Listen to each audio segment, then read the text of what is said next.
बैठ जाए। अपने प्रधानमंत्री से बात कीजिएगा, अपने प्रधानमंत्री से बात कीजिएगा, अपना भाषण बकबक मत कीजिए। राहुल, कोई रोड मैप नहीं है। तो मैं आईटी मिनिस्टर हूं, मैं बता सकती हूं उनको कि किस तरह की नई पॉलिसीज कैबिनेट में आ रही हैं, किस तरह से रोजगार सृजन करने की बात है। लेकिन इस तरह से अगर असत्य बोल के पूरे ये लोकतंत्र का मंदिर है और सभी लोगों को दिग्भ्रमित करने का काम कर रहे हैं। घोस्ट अकाउंट में स्किल डेवलपमेंट का पैसा भेजा जा रहा है।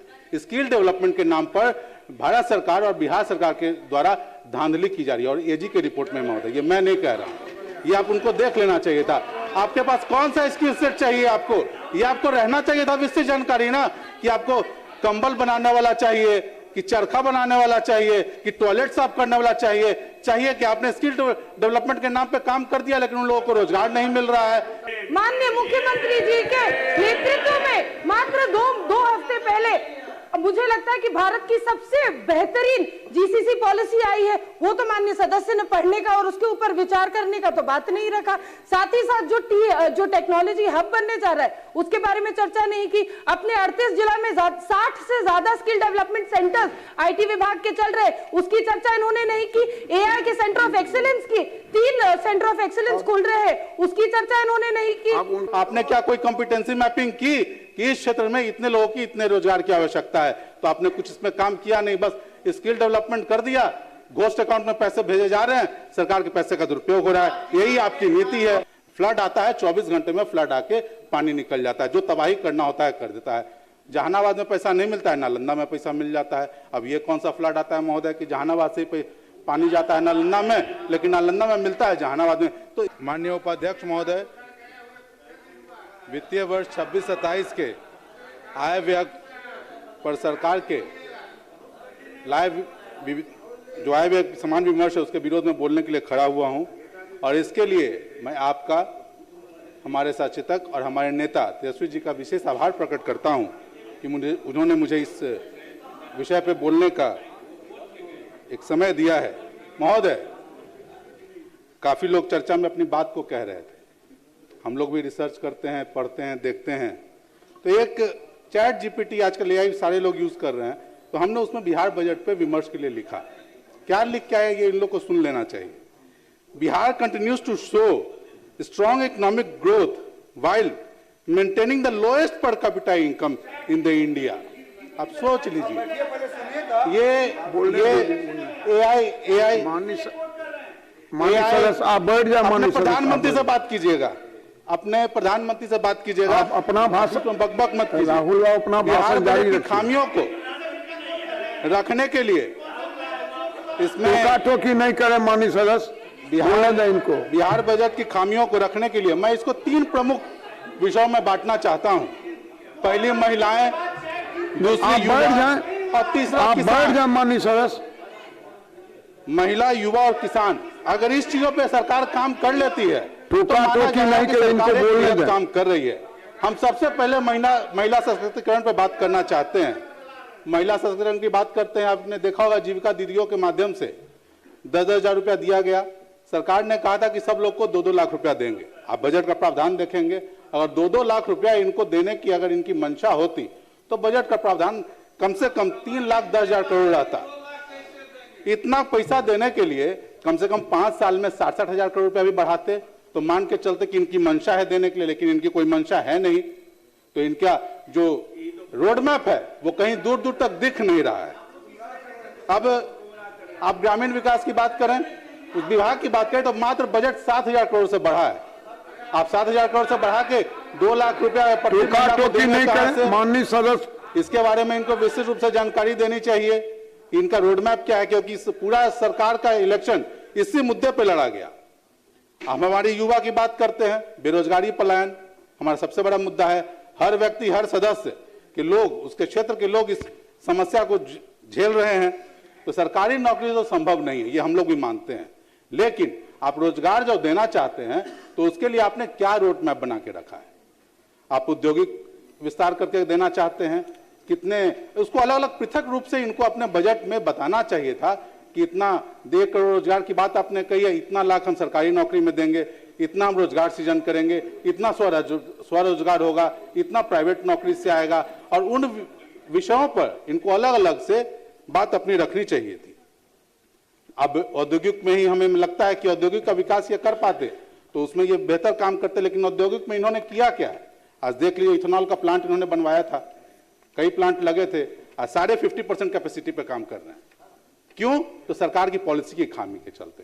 क्यों? सरकार, केंद्र सरकार की, इनके डबल इंजन की सरकार है, इनकी नीतियों के खामियों के चलते बिहार के सारे जो इथेनॉल प्लांट थे वो 50% कैपेसिटी पे काम कर रहे हैं। मतलब रोजगार तो इन्होंने पहले ही आधा कर दिया।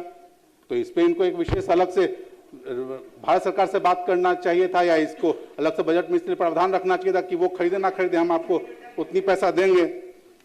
उसके अलावा हम आज देख रहे हैं कि हर तरफ नए नए एआई युग की बात हो रही है।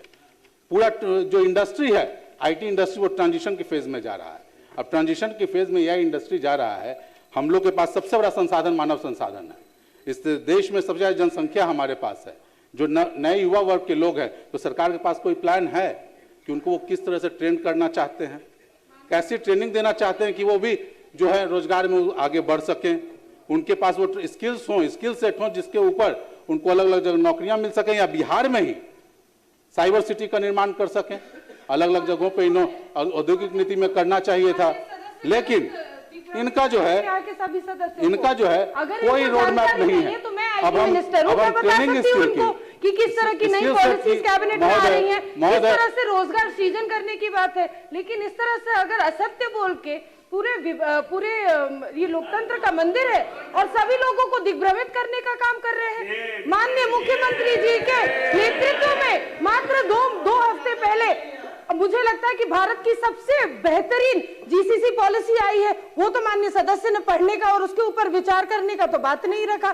साथ ही साथ जो टेक्नोलॉजी हब बनने जा रहा है उसके बारे में चर्चा नहीं की। अपने 38 जिला में 60 से ज्यादा स्किल डेवलपमेंट सेंटर्स आईटी विभाग के चल रहे, उसकी चर्चा इन्होंने नहीं की। एआई के सेंटर ऑफ एक्सीलेंस की 3 सेंटर ऑफ एक्सीलेंस खुल रहे हैं, उसकी चर्चा इन्होंने नहीं की। लेकिन ये दिग्भ्रमित करना चाह रहे उपाध्यक्ष महोदय। माननीय उपाध्यक्ष महोदय, मैं चाहूंगा कि समय को एक बार कम करा दिया जाएगा, मेरे समय से नहीं काटा जाएगा। अब स्किल डेवलपमेंट की बात करते हैं महोदय। एजी का रिपोर्ट देख लीजिए, एजी का रिपोर्ट देख लीजिए। घोस्ट अकाउंट में स्किल डेवलपमेंट का पैसा भेजा जा रहा है। स्किल डेवलपमेंट के नाम पर भारत सरकार और बिहार सरकार के द्वारा धांधली की जा रही है। और एजी के रिपोर्ट में महोदय, ये मैं नहीं कह रहा हूं, ये आप उनको देख लेना चाहिए था। आपके पास कौन सा स्किल सेट चाहिए आपको, ये आपको रहना चाहिए था विस्तृत जानकारी ना, कि आपको कंबल बनाने वाला चाहिए, कि चरखा बनाने वाला चाहिए, कि टॉयलेट साफ करने वाला चाहिए कि आपने स्किल डेवलपमेंट के नाम पे काम कर दिया लेकिन उन लोगों को रोजगार नहीं मिल रहा है। चाहिए कि आपको बताना चाहिए था। आपने क्या कोई कॉम्पिटेंसी मैपिंग की कि इस क्षेत्र में इतने लोगों की इतने रोजगार की आवश्यकता है? तो आपने कुछ इसमें काम किया नहीं, बस स्किल डेवलपमेंट कर दिया। घोस्ट अकाउंट में पैसे भेजे जा रहे हैं, सरकार के पैसे का दुरुपयोग हो रहा है, यही आपकी नीति है महोदय। अब वो किसान की बात करते हैं। एक समय था, हमारे जो पूर्वज लोग थे वो कहते थे उत्तम खेती मध्यवान, नीच चाकरी भीख निदान। खेती को सबसे उत्तम माना जाता था और जो वाणिज्य का काम है उसको मध्यम, और नौकरी को सबसे न्यूनतम। लेकिन आज क्या हो गया है? उत्तम नौकरी मध्यवान, नीच खेती भीख निदान। आज खेती की स्थिति आपने क्या की है? आज किसान लोग अपना उपज लेके और बाजार में बेचने के लिए वो औने पौने दाम पे 1800 रुपए पे धान बिक रहा है। आपका समर्थन मूल्य क्या है? आपने सीएमआर और एफआरके के नाम पर ऐसा एक भ्रष्टाचार का एक ये षड्यंत्र बनाया है कि सारे किसान उसमें फंस के रह गए हैं। आज कितना दिन बचा है? 27 तारीख को बंद हो जाएगा आपका, 28 तारीख को बंद हो जाएगा धान खरीद। लेकिन आपका टारगेट पूरा कर पाएंगे क्या? सारे किसानों का धान खरीद पाएंगे? जो आपने टारगेट, एक तो टारगेट आपने कम रखा, उस टारगेट को भी आप खरीद पाएंगे? आपने सीसी अवेलेबल नहीं कराया। कम से कम इस ढंग से काम आपको करना चाहिए था कि जो आपके अपने लक्ष्य हैं उन लक्ष्य को पूरा करने के लिए आपको अपनी एक रोड मैप को तैयार करना चाहिए था, एक ये बताना चाहिए था। आप किसान की आय दोगुनी की बात करते हैं तो ऐसे आय दोगुनी करेंगे कि जो वो उत्पादन कर रहे हैं उसकी भी खरीद नहीं होगी। बाढ़ में किसान का मछली बह जा रहा है, लेकिन किसान सरकार कहती है कि हम उसको बाढ़ मानते ही नहीं। तो ऐसे होगा? हम जिस क्षेत्र से आते हैं फ्लैश फ्लड आता है 24 घंटे में फ्लड आके पानी निकल जाता है, जो तबाही करना होता है कर देता है। जहानाबाद में पैसा नहीं मिलता है, नालंदा में पैसा मिल जाता है। अब ये कौन सा फ्लड आता है महोदय कि जहानाबाद से पानी जाता है नालंदा में, लेकिन नालंदा में मिलता है जहानाबाद में। तो इस तरह की नीति पर सरकार को लगाम लगानी चाहिए। इसके अलावा महोदय किसान सम्मान निधि, आपने देखा होगा फार्मर आईडी के नाम पे ये क्या कर रहे हैं। फार्मर आईडी के नाम पे मैं आपको निश्चित तौर पे कह रहा हूं कि 50% किसान इसमें लाभुक नहीं हो पाएंगे। बिहार सरकार ने अलग से 3,000 रुपया देने का ये किया है, तो मैं इनसे मांग करूंगा कि एक तो उसको 10,000 रुपया करें, उसके बाद जो वैसे किसान जो जिनका फार्मर आईडी बनना छूट जाएगा उनको ये अलग से पैसा दें, ऐसा प्रावधान ये उसमें करें ताकि जो इनकी सोच है, मनसा है, कम से कम दिखे। 3,000 रुपये से कम 10,000 रुपया करें। और साथ ही हम लोग जानते हैं कि धीरे धीरे हम लोग मार्जिनलाइज्ड फार्मर की तरफ जा रहे हैं, जमीन कम हो रहे हैं, भूमिहीन किसानों की संख्या बढ़ रही है, मजदूरी करने वाले किसान ज्यादा हैं। नीतीश कुमार जी इस बात को समझते थे, इसलिए इन्होंने हमेशा उसका प्रावधान रखा। तो क्या आप ये पैसा वैसे किसानों और मजदूरों को भी देना चाहते हैं जो भूमिहीन हैं? नहीं देना चाहते हैं तो उसके लिए अलग से विशेष प्रावधान कीजिए कि जो भूमिहीन लोग हैं उनको भी बिहार सरकार कम से कम अपने तरफ से पैसा दे। ऐसी योजना इनको अपने बना के रखनी चाहिए थी। आज भी महोदय हम जानते हैं खेती में वो क्षमता है कि बिहार में 70% रोजगार जो है अब आप अपना कर भाषण सकती है। संक्षिप्त करें। लेकिन हम अब देख सकते हैं कि उसमें ये संभव नहीं हो पा रहा है। महोदय, मनरेगा को जी राम जी के नाम से इन्होंने कर दिया और उसका खेती के समय में उस काम को बाधित कर दिया। अगर इनको करना ही था, अगर इनको किसानों के ऊपर सोचना ही था तो मेड़ बनाने, रोपनी करने, कटनी करने, एक मिनट महोदय, कटनी करने, ढुलाई करने आदि चीजों में इस योजना की राशि को खर्च करते तो किस मजदूरों को भी एक लाभ हो सकता है, लेकिन उस पर इन्होंने कुछ काम किया नहीं। आप देखिएगा कि हमारे धीरे धीरे मैकेनाइज खेती की तरफ हम लोग जा रहे हैं। छोटे छोटे ट्रैक्टर्स बनाने चाहिए थे, उस पर सरकार को अपना ध्यान केंद्रित करना चाहिए था ताकि छोटे छोटे किसान भी इसका लाभ ले सके, लेकिन इस पे इनका कुछ भी नहीं हो रहा है। महोदय, बस लास्ट महोदय, इनका जो वित्तीय वर्ष बीत गया उसमें महोदय इन्होंने 3,17,000 करोड़ रुपया का प्रावधान रखा था। अनुपूरक मिला के महोदय 4,07,000 करोड़ रुपया का हो गया, लेकिन फाइनली अभी इनको खर्च क्या कर पाए हैं? तो अभी जो है 2,44,000 करोड़ माननीय सदस्य श्री गोपाल कुमार अग्रवाल जी, हमारा समय बचा हुआ है। माननीय मंत्री महोदया ने कहा कि माननीय सदस्य सदन को गुमराह कर रहे हैं।